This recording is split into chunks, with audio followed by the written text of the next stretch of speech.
Am I the a-hole for not forgiving my female cousin for helping my ex cheat? To be honest, I just wanted to put my past all behind me and forget about it. However, my aunt will be visiting my city this weekend to attend a sermon and bringing her daughter, Kaylee, with her. I've been dreading it all week, and whenever the topic of us potentially meeting or hanging completely infuriates me.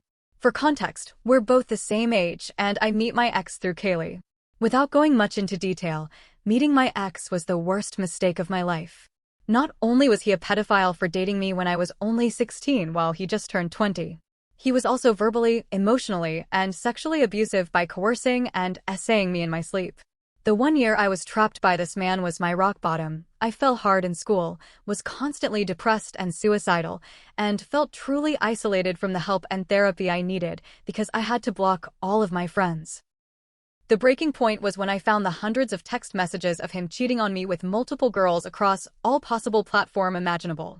I was heartbroken, especially since I had stayed loyal to him all this time while not receiving the same grace. With no one to turn to, I bawled my eyes out to Kaylee, mentioning the texts and photos I found. When I specifically mentioned a girl with blonde hair, Kaylee began laughing and told me she knew who I was talking about. "Is this the girl?" she asked, sending me a selfie of the exact girl from his photo. She then told me how my ex had told his plans to cheat on me, which Kaylee neither stopped or had told me. This was months ago, and she had waited all this time until now to tell me. I cried and asked to know why she wouldn't tell me. She simply said, "Y'all are both my friends, and I'm not a snitch." I was her freaking cousin, her own blood. We used to make disgusting love potions together, have sleepover, built a tiny cabin during the summers, and bonded over whatever dumb stuff we found funny as kids.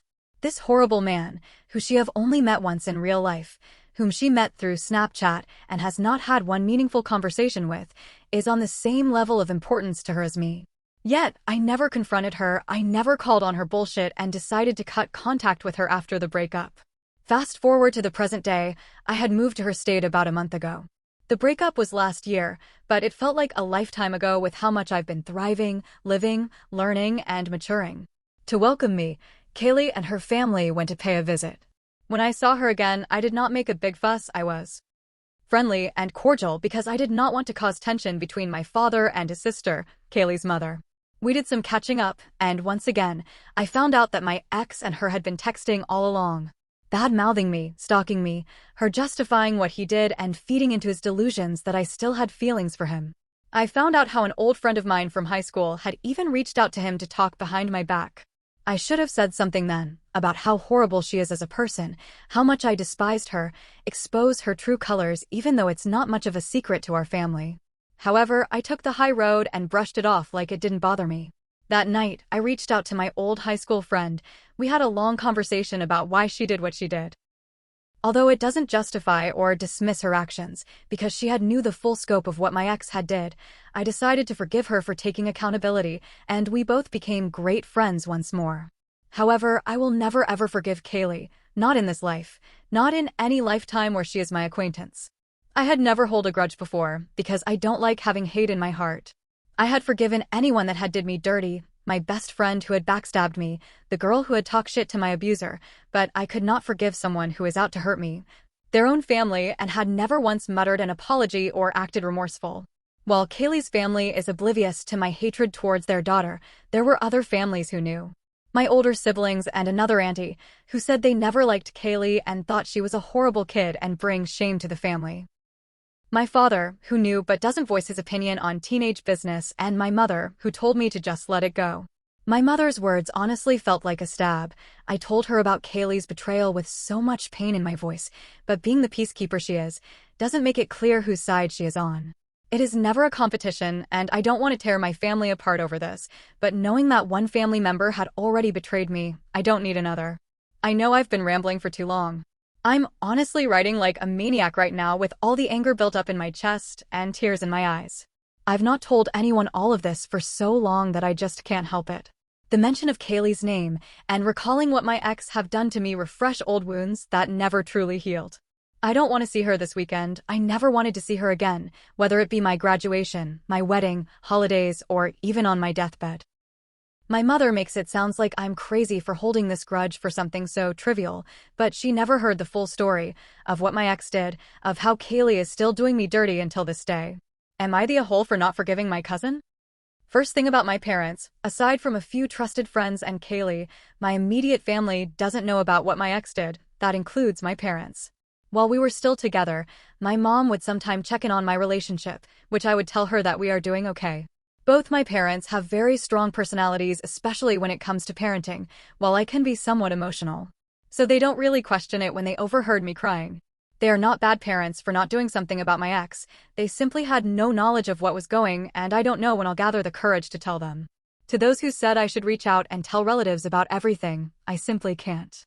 Aside from the fact that my family is very traditional, I have seen and heard stories about how people who shared their essay to the people they know was then treated and be looked at differently. Even back in high school, when people knew that a girl was R-worded, that suddenly became her whole identity. I don't want that for myself. Besides, I have worked through my trauma enough so that I'm not severely affected by the memories. On another hand, even if Kaylee doesn't know every single bad thing my ex had done, the important thing is that he cheated, and Kaylee helped him cover it up.